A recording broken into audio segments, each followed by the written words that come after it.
So this is our part two, and this one's going to relate to something that happened before you went to DC. So the weekend before this last weekend, you went to Huntington to protest the mask mandate. So tell us about that weekend. That was a Saturday. Well, first of all, it was extremely frigid. And to see that around 200 people showed up at that very rally was amazing because it was that cold and people made a sacrifice to come out and stand. One of the things that stuck out in my mind from that was I was so impressed that even the mayor came down and actually was answering questions and interacting. There were some people in the crowd that were highly volatile. He handled himself extremely well. And after that gathering, I actually approached him and said, kudos and nothing but respect to you because you are a man who has made a decision to do something. But as Donald Rainwater emphasized in his time of speaking is that the mayor is not the one that should be the one people are upset with. It is the city council, which goes back to say it all starts at the local level. And the mayor is basically making a decision based on the information he has, but it's supported and forwarded and initiated by those who are seated under him to operate the city. No different than what we have here in Warsaw. And so I was highly impressed with his approach, with his response, and with the answers that he gave. And as a result of that rally, I am aware that on Sunday morning, he made a call to the rally organizer to get together for coffee. And there are talks in the works now of amending, perhaps, based on the view of what the citizenry has said, not the town council or the city council, to reconsider negotiating, dialing back some of the offenses. There were many people there who said if we were fined $1,000 for not wearing a mask, we couldn't feed our families. And that's just not right in the day and age that we live. So I don't know what the population is of Huntington, but let's say 10,000. I mean, I don't know how many. But you said that maybe a third of the people were not from Huntington, right? You had people raise their hand.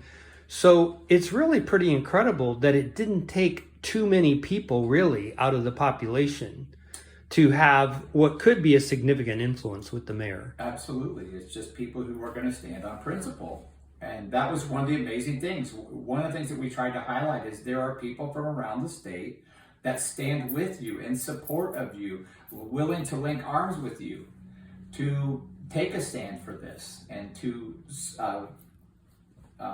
pray for you, to help educate things that we have done in our own communities, that we're forging newly initiated relationships with people who are on the front lines of addressing this in their own community.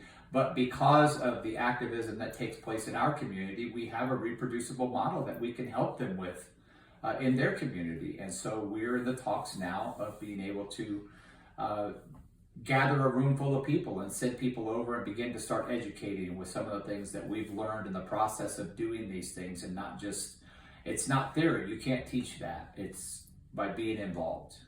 So Kurt told us the last time we had our breakfast that Elkhart met and shot down a similar proposal, and Napanee did the same, and Goshen passed based on one Republican crossing over. And this coming Friday, there's going to be another one of these rallies at Goshen. Yes. So I'm encouraged that things are happening and that it really doesn't take, let's say 51% of the population. It just really takes a few people doing the hard work to make an impact on people who are making these decisions. Well, Brad, you know this as well as I do, and some of the training that we've received from FACL, it tells you that it only takes 3.1% to turn an election. Well, this is probably no different. The whole principle of 3%ers, whether you take it at the national level for the people early on in our history that were willing to stand up for the principles of which our country was founded on, if it was only 3% of the population that raised up, that's why they call themselves that, to bear arms against tyrannical governance. And And it's really no different at the local level. We are not bearing arms to take a stance against tyrannical governments, but we are assembling ourselves to redress our grievances that is given to us in the First Amendment, and to let our elected officials put them on notice that if you are not going to serve the people that you are called to represent through the electoral process, then we will see to it that we will replace you. So what can you say, Terry, about the group that you're with that is somewhat statewide, that is trying to organize people in a way to make changes related to all of this? What would you like to tell us about that part of what you're doing? One of our members said it best, that they have met some of the most incredible people on this journey of 2020 by being involved.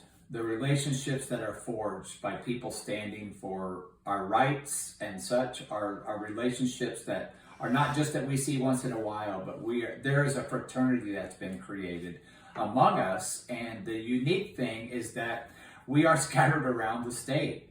The cool thing is that we see each other in Huntington, and we'll see each other in Lowell, and we'll see each other in Goshen, and we'll see each other in Indianapolis, and eventually we'll see each other in Evansville, and we'll see each other in Bloomington, and all of these things that are areas that are affected by the same things that we struggle in our own statewide lockdowns. And the unique thing that's happening is you're beginning to see Hoosier citizens awaken to once again taking a stand to tyrannical governance, which is what we have been under for the last 8 to 9 months, because our governor refuses to call an emergency general session to address these issues of how to deal with COVID, and has taken it upon himself without a legislative advisement, and he refuses to allow legislators to be a part of that. And so 2021 is going to be an interesting, I would say, an interesting journey to see how the legislators are going to confront our governor.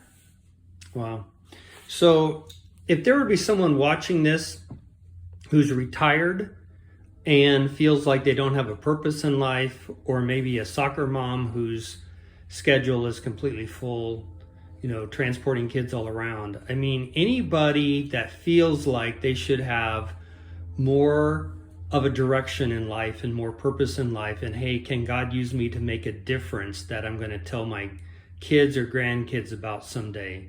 It sounds like 2020 has really given the opportunity for people to engage and make a big difference. This has been the year of instigation of all of this. Next year will be the year of representation, in my mind. It will be calling people together and say, this is how we're going to go about this. But once again, I'm going to re-emphasize that it goes back to mobilization of people at the local level. And we're just moving into the second ripple at the county level, and then we're going to step out from the counties into the statewide level. And little by little, we are making headway. Wow. So we're halfway through December. How would you kind of summarize 2021? What do you think we're going to see in 2021 based on all of these things? 2021, my prayer is that the legislators from our state are going to take a stand to call for accountability from our governor. That's the first item of business that should be dealt with in the General Assembly. So we know right now, based on a statewide campaign that we are starting through email, we are contacting every senator and every representative. They will not be able to come back to the State House on January the 5th and say we got blindsided with this concurrent resolution, blah, blah, blah, which was some of the examples or some of the excuses that were used about it being presented on Organization Day. They are not going to be able to say that. That's going to be the first item of business that needs to be handled. Right now, depending on what the Speaker of the House does, will determine whether or not it truly is addressed and handled as a first item of business. So what comes to my mind as you say that is much like what General Flynn has said recently, that this is really not about Kurt Knisley, it's not about John Jacob, it's not about the Speaker of the House. It's about we as voters in terms of what we want to have happen in this legislative session. And that's one of the things that most encourages me, is that I've heard Kurt Knightley say over and over and over, the power lies in the people, those who give permission to be governed. Yeah. Anything else you want to say as we wrap up? No, that's just continue to pray for wisdom and for strength and for courage for those legislators who are not willing to go along to get along. I guess that's how I would put it, because they are going to come under fire like nothing that they have probably experienced to this point, and to pray that they have courage to take a stand so that they can fully represent the constituents with which they were sent to Indianapolis to represent. Great. Thanks, Terry.